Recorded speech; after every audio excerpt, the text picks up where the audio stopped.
77 days के लिए jail भी जाया था। वैसे जेल मेरे लिए कोई नया नहीं था, और जब भी मैं रेस्ट करने का मेरा मुंड होता है तो मैं जेल भी जाता हूं, क्योंकि बाहर आए तो ये सभा है, वो रैलीज, वो कॉन्फ्रेंस में घूमना, बहुत ही मेंटली टेंशन होता है। तो सबसे बेस्ट रेस्ट की मेरे लिए जगह, आपके लिए नहीं, मेरे लिए सबसे बेस्ट जगह है जेल। जब मैं 16 साल का था तब पहली बार जेल गया था 2 दिन के लिए, जब बच्चा बैरक में डाला गया था। तब से लेकर अभी तक कईयों बार जेल आना जाना हमारा लगा रहता है, लेकिन जीवन में आज तक कभी मैंने कोई गलत काम नहीं किया, कभी कोई गलत केस नहीं किया। मेरा लक्ष्य जो है मेरे हिंदुओं को जगाना, वही काम मैं करता हूं, लेकिन लोगों को समझ में नहीं आता, मेरे ऊपर केस ठोक देते हैं। जब मैं जेल से बाहर आ रहा था, जेल से जस्ट छूटा हूं, 2 घंटे बाहर निकल के कुछ कार्यकर्ता खड़े होकर सिर्फ मैंने यूं बताया, उसके ऊपर भी एफआईआर। और एफआईआर में क्या लिखा था पता है? कि कुछ झंडू बाबुओं को मेरा विक्ट्री पसंद नहीं आया, तो लोगों ने मेरे ऊपर केस ठोक दिया। नहीं, राजा सिंह बाहर निकला और यूं विक्ट्री बताया, वो हमें हर्ट हो गया, इसलिए हम कंप्लेंट दे दिए, एफआईआर हो गई। राजा सिंह ने घूर के देखा और हमें तकलीफ हुई, उसके ऊपर एफआईआर हो गया। राजा सिंह ने हिंदू राज की बात कही, वो हमें तकलीफ हुई, उसके ऊपर एफआईआर हो गया। एक केस करके 95 केसेस मेरे पर बुक हो गए अभी तक। पहले 103 पे खत्म हुए, अभी नया केस 95, और आपके महाराष्ट्र में 11 केसेस हो गए अभी तक। मैं समझता हूं यहां पे भी करते नहीं करते पता नहीं, लेकिन मेरे मित्रों, संगठन में बहुत शक्ति होती है। आप सबको बताते हुए मुझे गर्व होता है कि भगवान श्री रामचंद्र जी ने जब सीता मैया को रावण हरण करके ले जाता है, तो रामचंद्र जी चुटकी में सीता मैया को रावण के चंगुल से छुड़ाकर ला सकते थे ना। लेकिन भगवान रामचंद्र जी ने क्या किया? एक संगठन का निर्माण किया। जैसे हनुमान जी, सुग्रीव जी, अंगद जी, जामवंत जी, नल और नील, सभी लोगों को मिलाकर एक वानर सेना का निर्माण किया।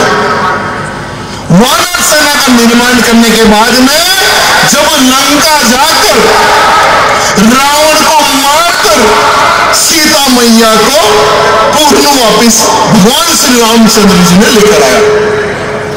भगवान रामचंद्र जी की सोच थी कि संगठन, उन्होंने वो काम किया। तो आज हमें भी एक संगठन की आवश्यकता है। हमारा लक्ष्य है कि भारत को हिंदू राष्ट्र बनाना।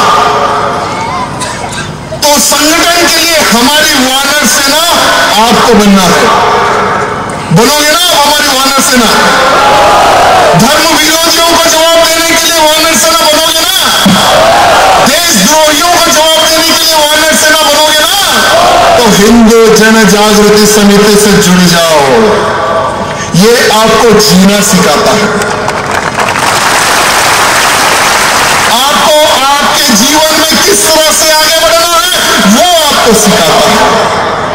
देश की रक्षा कैसे करे, देश की सेवा कैसे करे, समाज की रक्षा कैसे करे, समाज की सेवा कैसे करे, धर्म के प्रति कैसे हम आगे बढ़े, ये आपको किसी स्कूल, किसी कॉलेज में नहीं बताया जाता, केवल समिति में, हिंदू जन जागृति समिति के माध्यम से आपको हर वो ज्ञान मिलेगा जो आप चाहते हो।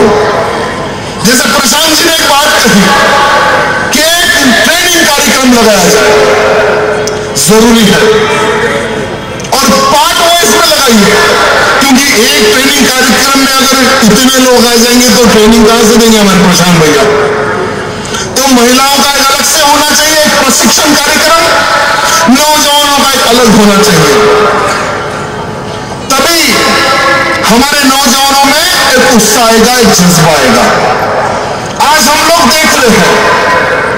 हम सबका एक सपना था मेरे मित्रों, हमारा सपना था, आपका सपना था कि भव्य राम मंदिर अयोध्या में बने। आज बन रहा है अयोध्या में राम मंदिर। 22 जनवरी के दिन उद्घाटन समारोह है। लेकिन दुर्भाग्य देखिए, जब जब अच्छा काम होता है ना, तब तक कोई भी नासमझ व्यक्ति उठकर कमेंट कर देता है।